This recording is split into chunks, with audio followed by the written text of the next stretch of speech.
Pengacara kondang Hotman Paris menyoroti penangkapan Peggy Setiawan alias Peggy Peron di kasus kematian Vina Cirebon. Hotman Paris mengungkapkan beberapa hal yang ia rasa tak masuk akal atas penetapan Peggy alias Peron sebagai tersangka. Menurut Hotman Paris, 5 dari 6 terpidana kasus kematian Vina mengatakan bahwa otak pelaku bukanlah Peggy alias Peron yang saat ini ditangkap.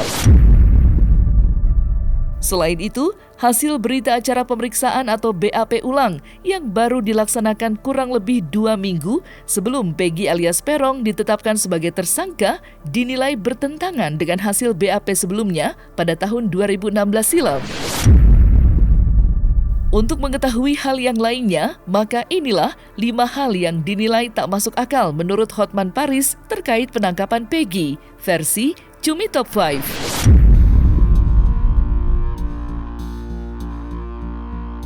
Hotman Paris buka suara soal keputusan Polda Jawa Barat yang menetapkan Peggy alias Peron sebagai pelaku terakhir dalam kasus kematian Vina. Menurut Hotman Paris, keputusan tersebut dibuat terlalu terburu-buru dan tanpa bukti yang kuat. Terlebih, dalam berkas BAP terbaru, 5 dari 6 terpidana menyatakan Peggy alias Peron bukan termasuk pelaku. 5 terpidana di BAP akhir-akhir ini menyatakan bukan Peggy pelakunya. Hanya 1 yang mengatakan iya. Jadi 5 lawan 1. Jadi terhadap Peggy yang dianggap sebagai pelaku DPO yang tertangkap, keluarga mengatakan menghimbau agar polisi jangan dulu terburu-buru. Karena ternyata sebelum Peggy ini ditetapkan sebagai pelaku DPO yang tertangkap, sudah di BAP 6 pelaku terpidana dan 5 mengatakan bukan Peggy pelakunya. Hanya 1 yang mengatakan. Memang ada lagi saksi yang mau diperiksa 2 orang lagi. Tapi dari pelaku utama 5 mengatakan bukan Peggy pelakunya. Ya, harapan saya Peggy segera dibebaskan karena Peggy tidak bersalah sama sekali.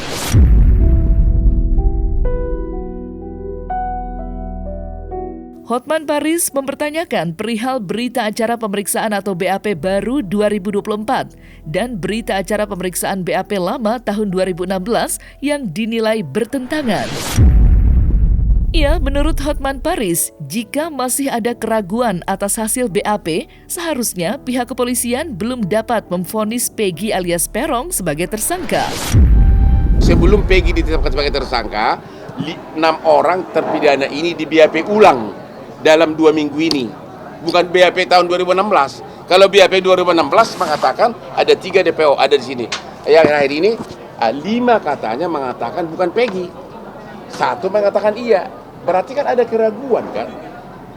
Di mata hukum kalau memang ada keraguan, ya tidak boleh menentukan status seseorang bersalah atau tidak gitu loh. Kalau kami mengatakan dari segi prinsip hukum, kalau terhadap Peggy kalau masih ada keraguan-raguan, ya pidana tidak boleh ragu-ragu, harus bukti yang lengkap. Kalau masih ada keraguan-raguan, ya jangan dulu memvonis menyatakan sebagai pelaku gitu loh. Jangan dulu melakukan itu. Kalau saya mengatakan semua terpidana itu bisa kena menghalangi penyidikan, obstruction of justice. Karena di sini disebutkan 3 DPO. Di persidangan juga mengatakan 3 DPO. Iya kan? Kalau kemudian dia membuat BAP lagi dalam 2 minggu ini berubah, itu kan sudah menghalangi penyidikan, bisa kena tindak pidana baru itu semua. Termasuk kuasa hukumnya kalau terlibat.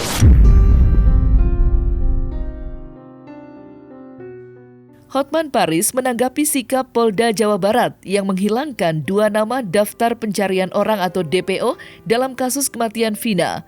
Selaku kuasa hukum keluarga mendiang Vina, Hotman Paris menilai pernyataan Polda Jawa Barat yang menyatakan 2 nama DPO, Andi dan Dani, adalah fiktif, merupakan upaya untuk menutup cepat kasus kematian Vina.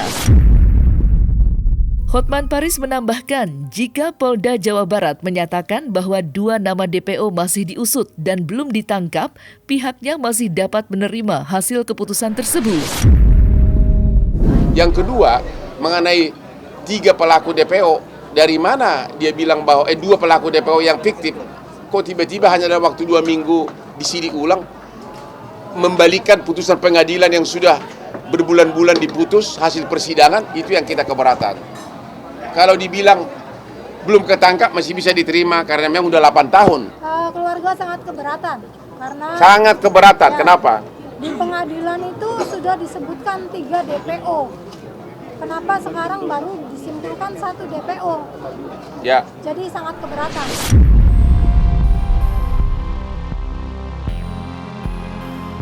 Beberapa waktu lalu, Peggy alias Peron sempat membantah keterlibatannya dalam kasus kematian Vina. Menanggapi hal tersebut, Hotman Paris mempertanyakan alasan dibalik Peggy alias Peron mengubah-ubah identitasnya.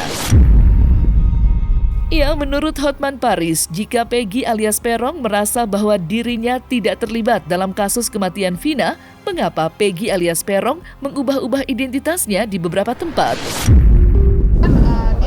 Dia mengganti identitasnya, itu mengganti namanya di kos-kosan juga. Dia mengatakan namanya Robi, itu bukan Peggy. Itu sudah diakui oleh ibu kosnya juga. Robi itu kan adik dari Peggy, jadi tidak ada penggantian nama. Kalau misalnya diganti identitas, tentunya KTP, kakak berubah kan. Kalau yang nama identitas itu data pengenal diri, bukan misalnya nama panggilan, ibu gitu kan. Peggy pun KTP-nya Peggy Setiawan, kakaknya pun Peggy Setiawan, ijazah pun sama Peggy Setiawan. Apakah polisi menemukan Iya. ada identitas baru atas nama Robi? Gitu, Tidak kan. ada, Iya. itu bisa dicek juga kan. Bukti yang di press release kemarin itu bukan mengarah kepada tindak apa yang dituduhkan polisi. Itu jelas, faktanya seperti itu. Ya, justru itu semuanya harus dilakukan maksimum, tes kebohongan, tes itu benar itu. Makanya saya bilang yang bisa melakukan ini semua adalah political will dari aparat penguasa negeri ini. Kami nggak bisa apa-apa. Keluarga korban mana bisa. Jadi agar semua dites kebohongan, benar itu. Termasuk 8 terpidana dites kebohongan. Ya. Kemudian saksi-saksi. Pernyataan Linda yang menyatakan bahwa dirinya tidak mengenal sosok Peggy alias Peron juga disorot oleh Hotman Paris. Menurut Hotman Paris, wajar jika Linda demikian. Pasalnya, Linda bukanlah saksi fakta, lantaran Linda hanya kerasukan arwah Vina yang tak dapat dijadikan acuan sebagai saksi fakta. Namanya juga pemeriksaan kerasupan ya. Ya, kerasupan itu pasti hasilnya nggak pasti. Ya, itu salah-salah pun dia bukan saksi fakta, jadi dia nggak bisa mengatakan dia saksi palsu. Namanya juga kerasukan, ya kan? Bagaimana? Jadi dan itu benar atau tidak pun nggak bisa dipakai sebagai acuan. Anggap aja itu nggak ada. Tapi sebagai petunjuk, hanya sebagai sekedar petunjuk boleh. Tapi di mata hukum itu nggak ada. Ya, mudah-mudahan dengan kesaksian Linda dan tiba-tiba muncul itu bisa meringankan Peggy, karena Linda sendiri mengatakan bahwa dia tidak kenal dengan Peggy.